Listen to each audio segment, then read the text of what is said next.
Hello, Charlotte. We're going to talk a little bit about your 5 characteristics of light posting and just as some video feedback.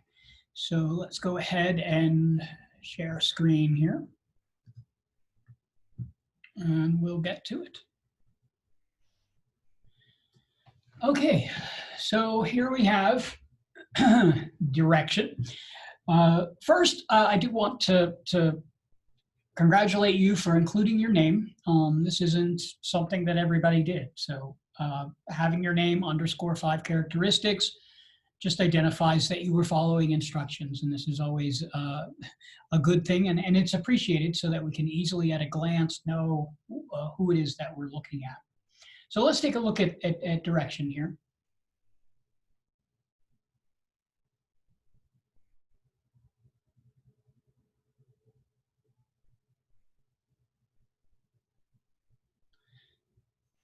All right. So the first few images, they're very soft. Looks like you might have the light quite far away.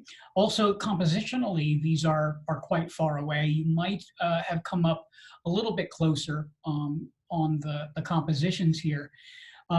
Here and here, it doesn't look like we have changed the light direction. As you can see, the direction of these shadows,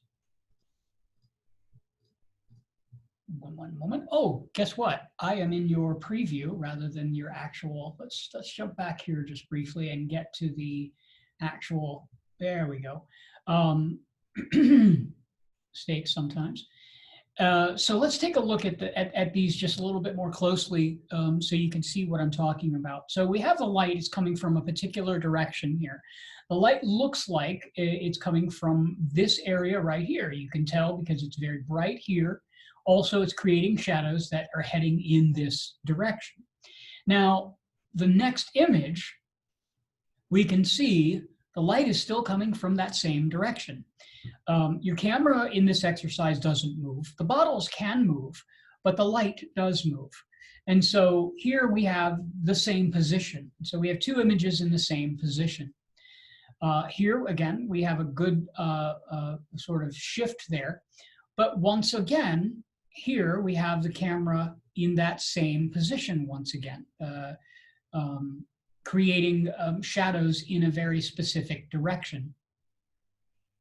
So what I would suggest here would be to go back, and we need to take a look at these images that you have posted because they don't seem to be following the compass. It seems like you're selecting maybe the best images, the images that you think are the most effective images, rather than showing examples of each of the 8 positions that you are working with in the compass, plus 1 extra, which could be any of them. So that we want to kind of take a look at again. That way you'll get that right.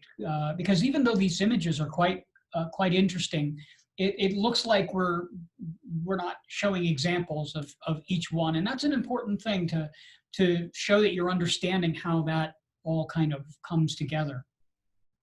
Now let's check out intensity. Intensity is where we have the key light on one side, and then you're going to have a fill light that supplements that. And so we should be seeing a little bit of light coming into your shadow areas.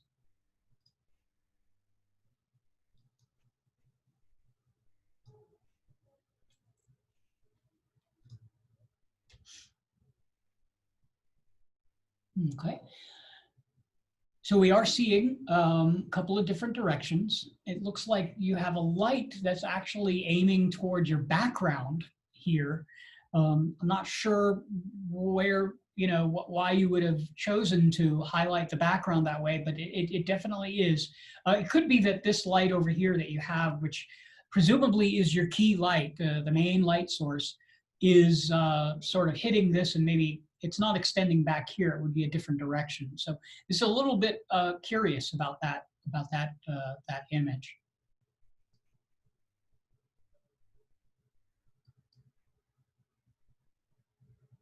we missed the focus a bit on this, which is not atypical. That is something that happens sometimes, where you just miss the focus. You'll definitely want to keep an eye on that as you go. This is a very interesting image. I really appreciate the way that you are using the shadows to highlight the composition. I think that's an excellent feature.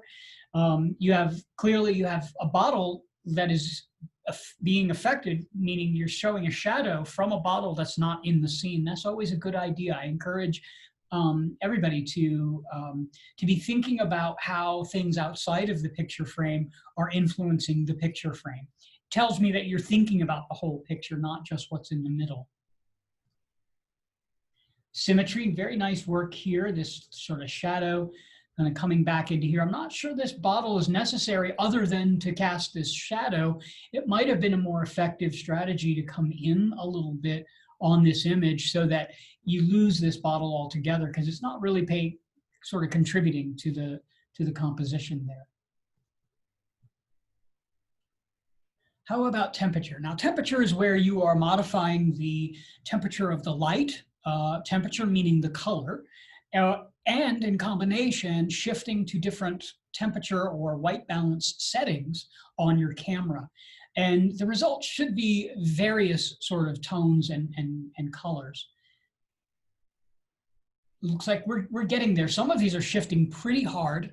And as you can see, that you can actually go a little bit too far. You have this incredible blue, which may be a bit aggressive. This is much more subtle, as is this. This still gives you the impression of a crisp, sort of balanced image with a warm tone to it. These are the kinds of discoveries I was hoping everyone would make as you're experimenting with the color settings. It looks like you preferred the warm, at least in terms of shooting. You went very, very warm on some of these.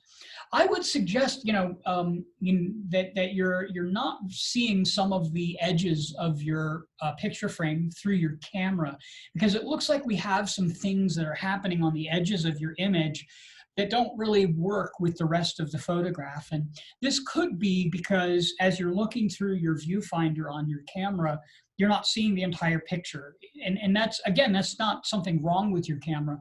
Many cameras on those viewfinders only show you maybe 85 or 90% of the image itself. Seems odd that they would do it that way, but if you want the best and most accurate view, look through the finder rather than the screen. The finder, you're going to get a better range than what you would see on the screen.